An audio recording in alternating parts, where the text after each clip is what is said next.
Welcome to Verbal Pick Radio, where we give you a verbal image of life, and we are everyday people. I'd like to welcome you all to the show. I'd like to thank everyone who is contributing to the justice for Jennifer Jeffley on the change.org, Sheila Jackson Lee change.org, justice for Jennifer Jeffley. Google that, donate. We're getting ready to explore a case that should be important to every citizen in America, and that's the case of Jennifer Jeffley, on the fact that how can she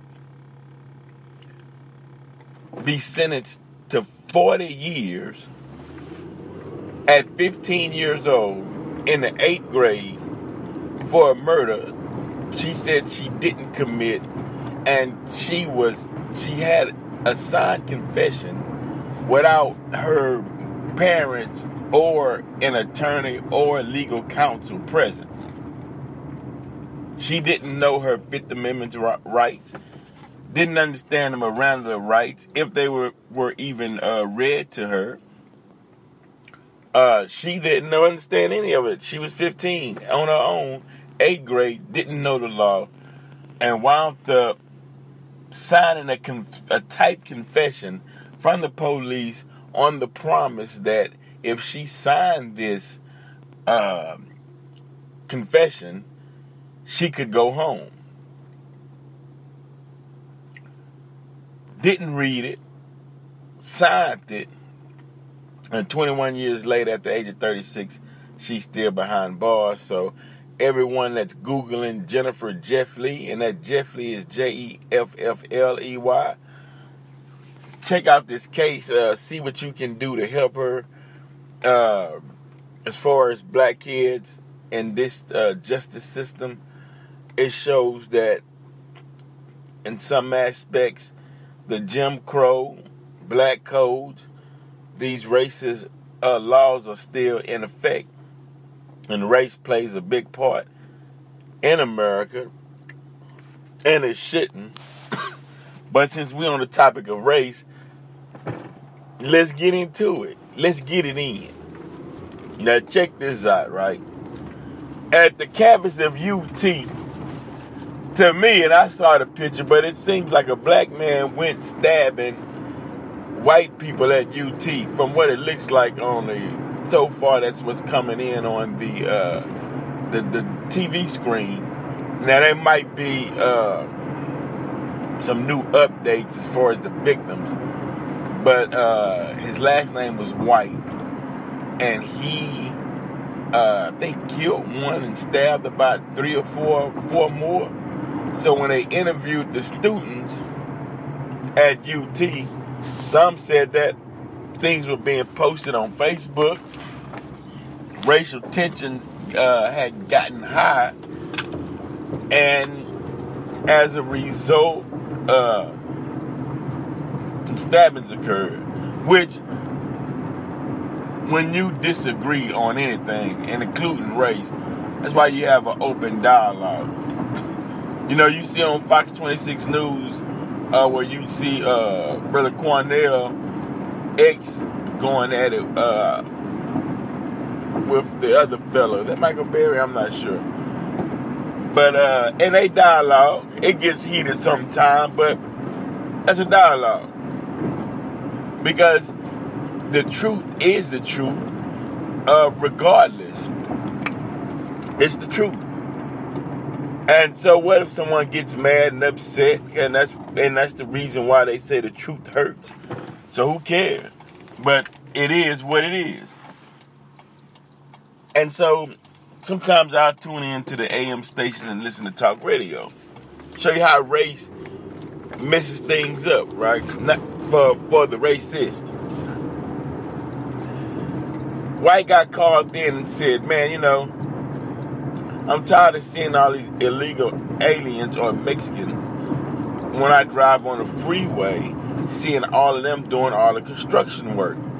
He said, I don't see any black or white guys out there. And I'm like, wait a minute, when the black guys were out there doing the construction work, you had a problem with that. They had a problem with the union and getting licenses and their apprentice license and discrimination against the black construction workers. One time didn't want to hire them, but today they complaining at the fact that their children don't want the construction jobs.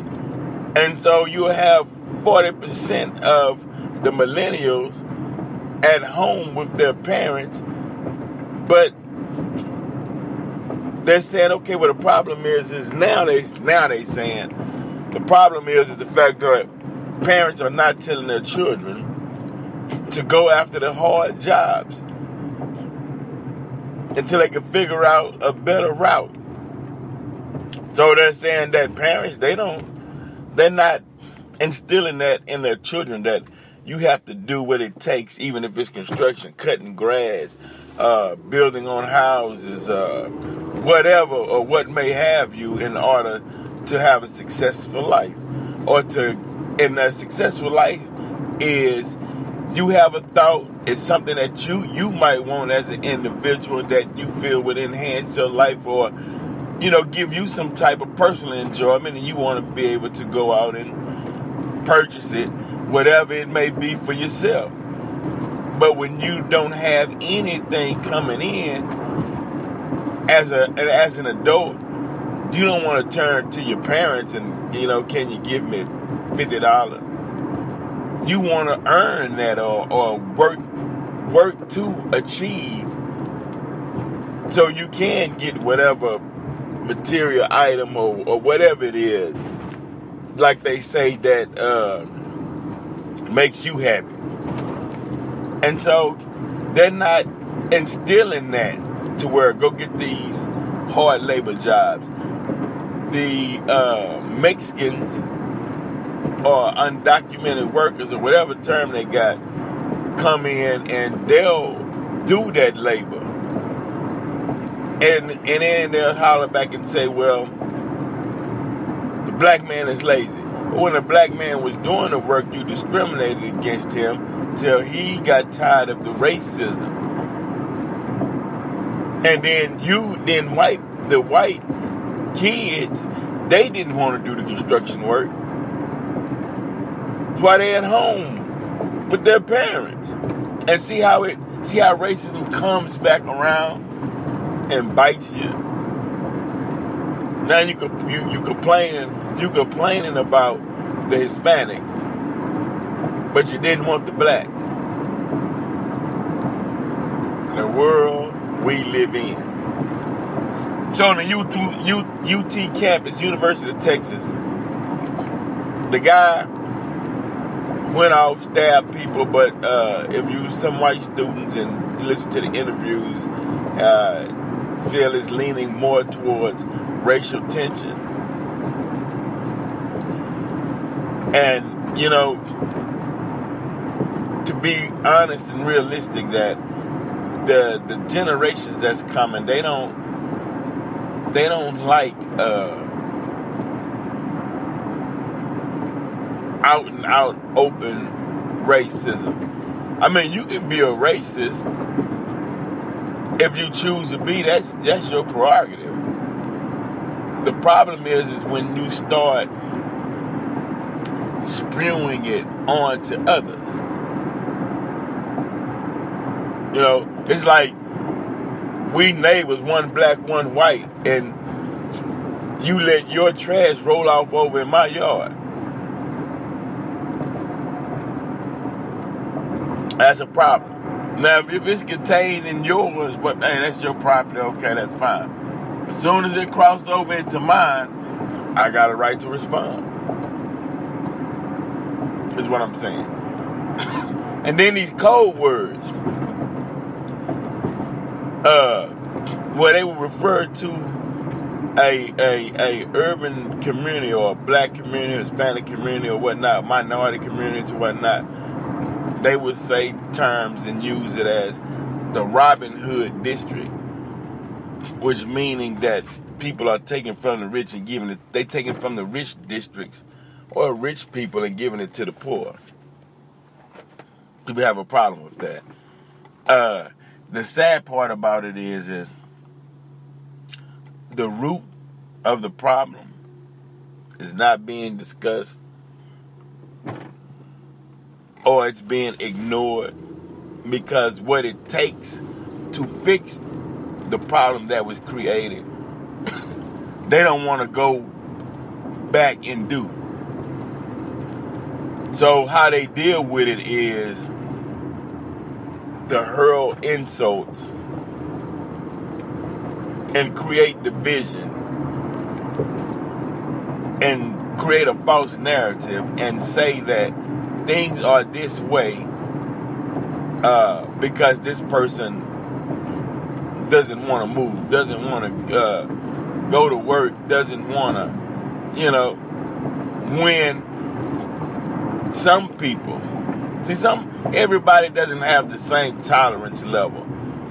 Some people, after being discriminated against so much, just said to hell with it. They got tired of the fight. Then you got those that said, man, I'm born for the fight. Come on, because nothing is going to stop what I want to achieve, or me, or my vision in life, or the way I see things, because we all don't see things the same way. It's just like God didn't even make two snowflakes the same. So two individuals not going to have the same thought. We can share the same information and knowledge, and we can read and we can build, but if you follow those two individuals who read the same book, they're going to do things different. It's not going to be exactly the same. It might be some similarities, but it's not going to be the same, because we are individuals. You came on this planet by yourself. You're going to leave by yourself. But the goal is, hopefully, everything in nature is in harmony. So the goal is, can humanity march forward in harmony? I don't know, but we got some interesting interviews coming up in the near future. I got Brother Tate. He gonna talk about his border experience in protecting the guarding the border. He went out as a volunteer, and I want to get the update when he gets back. We were supposed to do the show before he left, but time didn't permit it. But as soon as he gets back, we're gonna hook up and do a show on him volunteering and what did he see and the reason why he volunteered to secure the border, why he volunteered to go work with the Border Patrol, and to get a assessment on what went on and what's going on, and shed some light from the eyes of someone who was there. So make sure y'all stay tuned to that. Shout out to the boys from the 6. I think they was out in Ohio putting it down. Shout out to Low Key, just did the at CDM Boxing this weekend. Did a good job, man. Great boxing event, great entertainment. We'll bring that back. H-Town is on the move. And like I said, racism stands in the way of progress.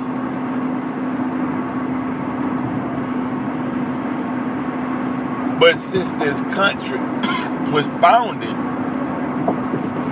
on racism, meaning at the time they were writing the constitutions and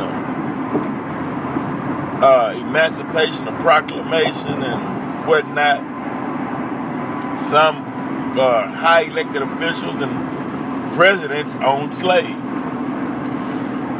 Now, I want to get to a topic that came up. Donald Trump. They asked him, he made a statement pertaining to the Civil War. The statement he made was it could have been renegotiated, or it didn't have to go down the way that it did, he said, with the Civil War. And so people were like, it was over slavery. So we want to break that down real brief, and then we'll move on. But let's get into the Civil War real briefly. And we'll just deal with the facts of the matter, the information. With the Civil War, what happened was the South, and I'm gonna be referencing Brother Claude Anderson in some things, but the South had the money, and from what I'm understanding, as Claude Anderson was saying, the land didn't have any value until you put a slave on it. And that's what gave the land the value. So if you had land, say you had 5 acres or 1 acre, and you had 2 slaves, you were rich. That was your credit. The slaves is what gave the value to the land. So the South had grown enormously in wealth, more so than the North. And so what happened was the North was like, well, why don't you, and they were telling the South, why don't you all join us in a union and spread the wealth, basically. But the South was like, nah, I'm not, I got my slaves, I got my money, I'm not spreading any wealth. You know, you do you over here, we'll do us down south. We're gonna keep our slaves. And so Abraham Lincoln was like, well, if you don't join the union, then there'll be a war. We'll abolish slavery. Since you don't want to share the wealth, because it was about the money. And the South was like, well, the South was like, okay, well, I tell you what. Give us back the money for the slaves, because we have a bill of selling deed and they are our property. Bam, there go the problem. Right there. That's the problem. Because for one, it shows you the mindset of dealing with the Europeans who came to America. We had already seen how they dismantled the Indians. So we're trying to understand the mindset, because you got to remember, blacks been on this planet for so long, but we understood the mindset of the people who was on the planet at the time. Here's a new man with a new mind, but the new mind is of, because you got to remember, indentured servants had always been around, but they wasn't hanging them from trees and cutting babies out of stomachs or castrating men or raping women and raping men, and you know, to the degree that the Europeans done it. I mean, that was some of the most savage act that the world had ever seen. So they're looking at the mind of the Europeans at this point, like, what the hell is this? What's going on? What man that does not have love for humanity, right? So then what happened was, they said, okay, well, look, we losing the image war around the world with the slave thing, so we got to spin it. Let's say that the black man doesn't have is 3/5 of a human being and doesn't have the brain capacity to be considered a full human. And that'll keep the rest of the world off our backs for the way that we are treating them. We'll create a false narrative and say that we have to treat the slaves that way due to the lack of understanding and their aggressive nature. That was a lie that was told. But the rest of the world couldn't buy that because they knew who built the pyramids. They knew who we were. They knew who built the colleges. They knew who taught the European in the caves when the Moors came and gave them knowledge. So they were like, well, no, that doesn't sound right. You know, so they said, okay, well, that's what we'll do then. That's what we'll do. What we'll do is we'll not allow them to read or write. Since a lot of whites at the time couldn't read or write either. That's one of the reasons they didn't want the blacks to learn to read or write, because they knew that they felt like they would get an upper hand or ahead of them, because there's plenty of stories to where a black person would walk around with papers and say, these are my freedom papers, and the white person couldn't read it. He didn't know what was on that paper. He just had to take his word. You know? And so what they did was tried to find a way to dumb black people down. And that's been another method since slavery time.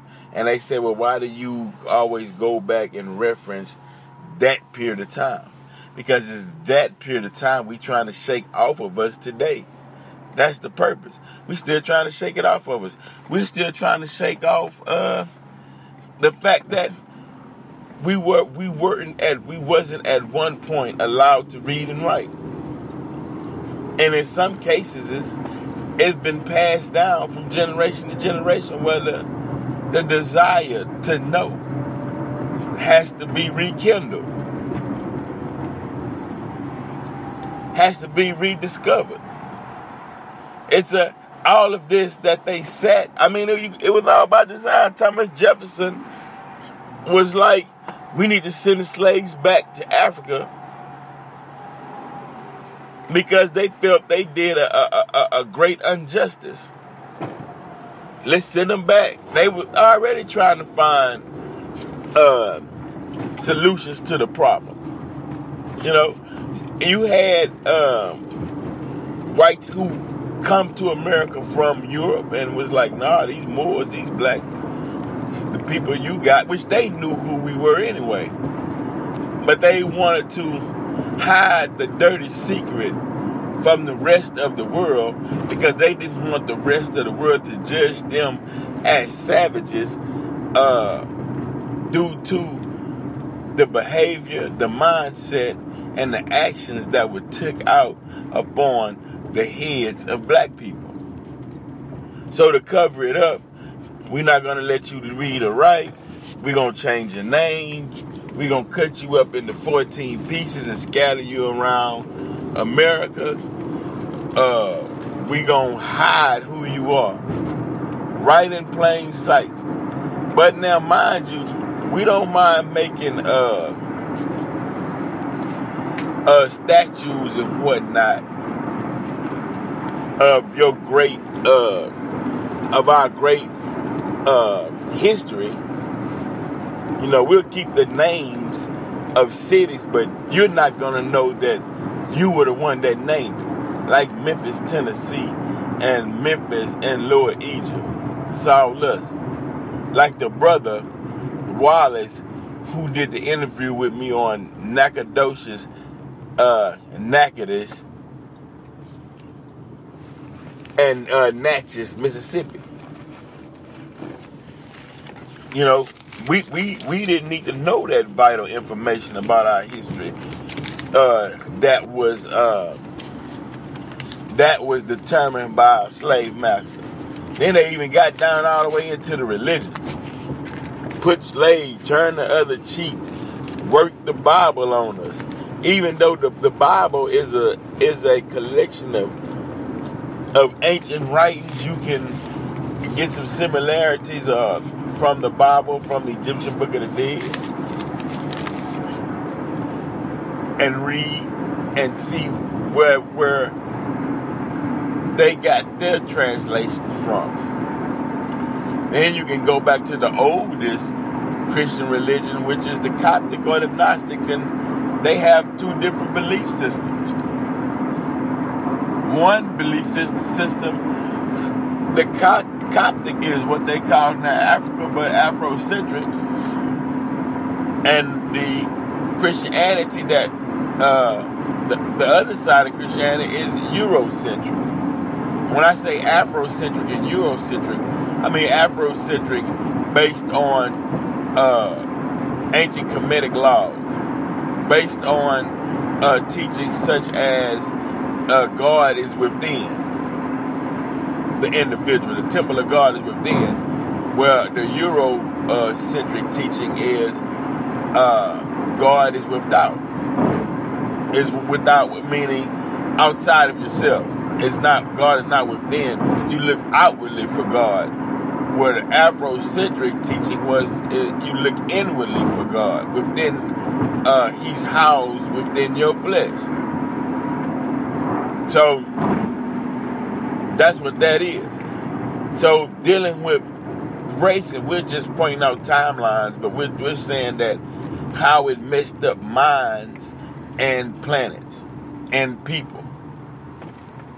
And it's at a point to where people just don't want to deal with the racism outwardly anymore. You know, you can hold your Confederate flag, or you can and you can post what you post on Facebook, and you can get on talk radios and talk in codes like it's above our heads, but we understand exactly what you're saying. And that's okay, you do that. But the problem comes when you direct it at someone. Now you're saying, I want to challenge you. See, now you're saying, I'm better than you. Your existence is null and void. And I want to walk on you like a doormat. And I want to treat you like I saw in these movies on how they treated the slaves, because that was the time I felt like the Europeans was in power, and I'm speaking on the European mindset. So we want to treat you that way. But what you fail to realize is no one is that. The slaves wasn't even what they tried to make them out to be. That's why they always fought back.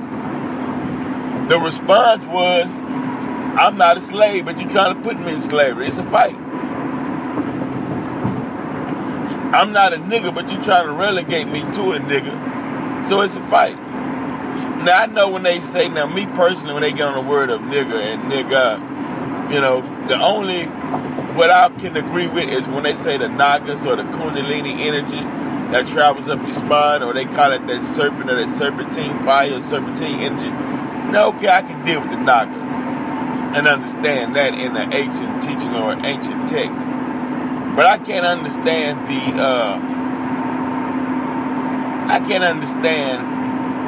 the nigger part where they reference, where they said shiftless and lazy, cowardly. Now, that definition to that word is what I don't agree with. But I have found all races. I done seen some white niggas, Asian niggas, Hispanic niggas, black niggas. I done seen all kind of niggas in life. So I guess that term is not just specifically for one people. You done had cowardly. Everybody done seen a cowardly, shiftless, lazy person. You know what I mean? Everybody done seen a person who was who had not savage, but who didn't have the let's say morals for the collective community. Let's put it that way.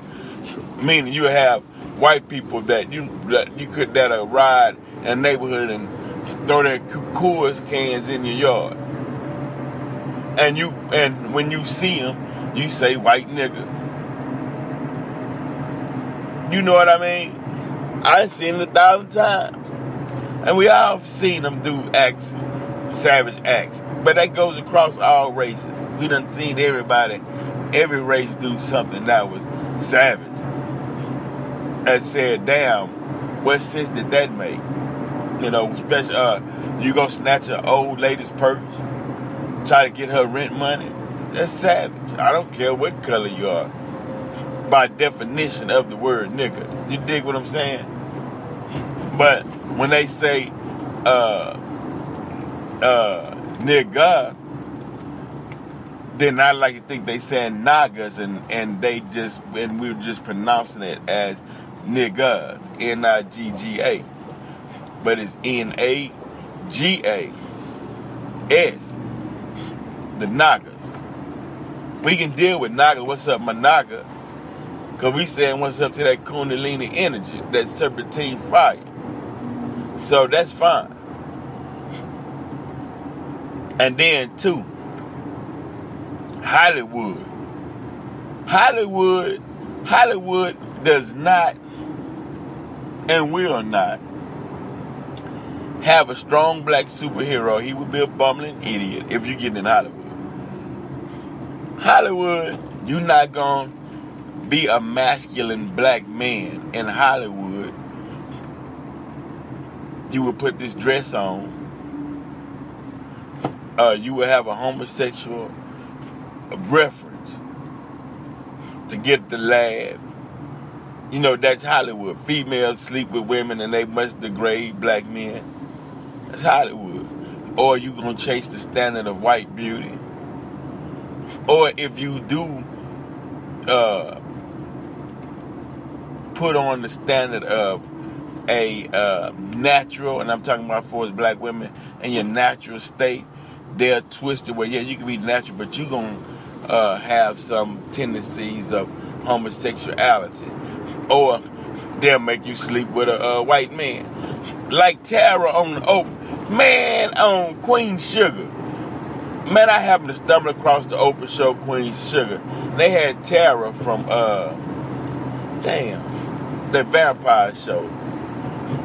With, they had True Blood. The black chick, Tara, True Blood. Sleeping with a white dude. Now, she Afrocentric. She all about the community, my brother, my people. But they got her sleeping with a white man committing adultery because he's married and has children, but she's she's committing adultery sleeping with him. Then she's Afrocentric, but she's selling weed. Then she's Afrocentric, but she has she's having a lesbian relationship. And so the message that's going out to the public, Oprah, is that black Afrocentrics are confused. She don't know if she want to be with a white man or a black man. She don't know if she want to be with a woman or a man. She don't know if she's want to be a law-abiding citizen or she gonna sell weed to the youth.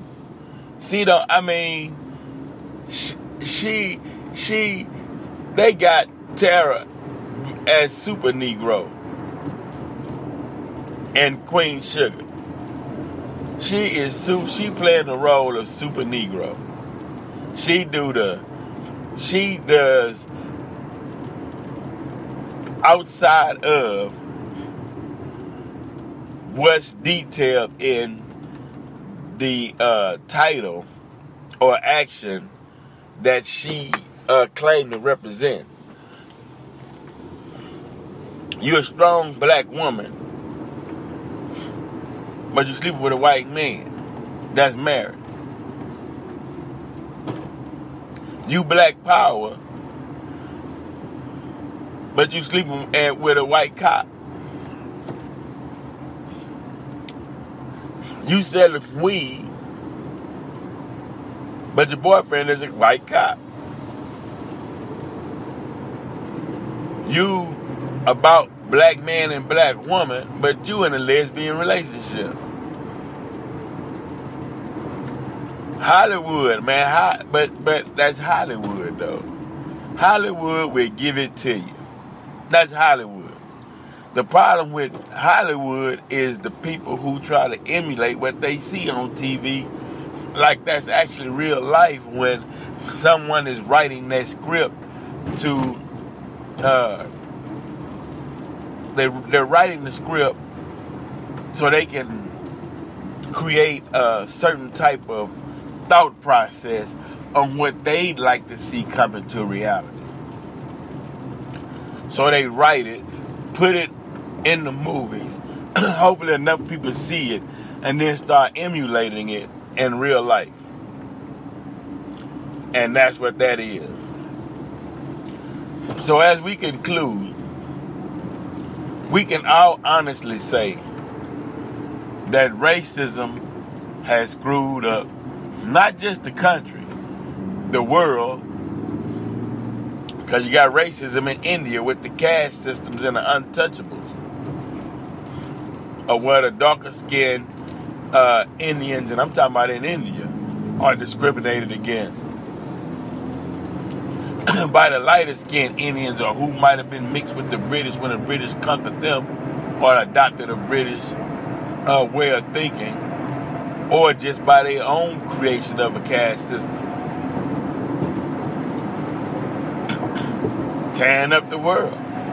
But the thing about it is, the people who were being discriminated against, they not taking it in them. You can end racism. It's over. It's not going to continue to be in society anymore. It's dead. You know, I mean, and you will have, meaning when I say it's dead, meaning that the people tired of being discriminated against. They want to be left alone and enjoy life and live in peace and build. But the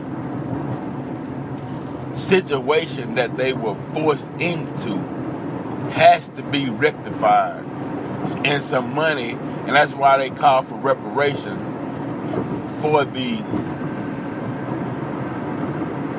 purposely, systematically dumbing down of a people to a degree to where you broke the wheel, and then you took their motivational tool, which is the way they saw the creator, not the way you wanted them to see the creator, because that didn't and don't work for them because it wasn't original to them. That's something you concocted and forced on them. That's not going to work. So some type of reparation has to be paid to repair the damage, like reparations or stipends or what is the term? Where they give people money to open up businesses, and they bring them over here, and annually they give them money. They give Israel money for the Holocaust and different things of that nature, and you can understand why. Just like society can understand why black folk deserves theirs, but I don't know, that under that racism,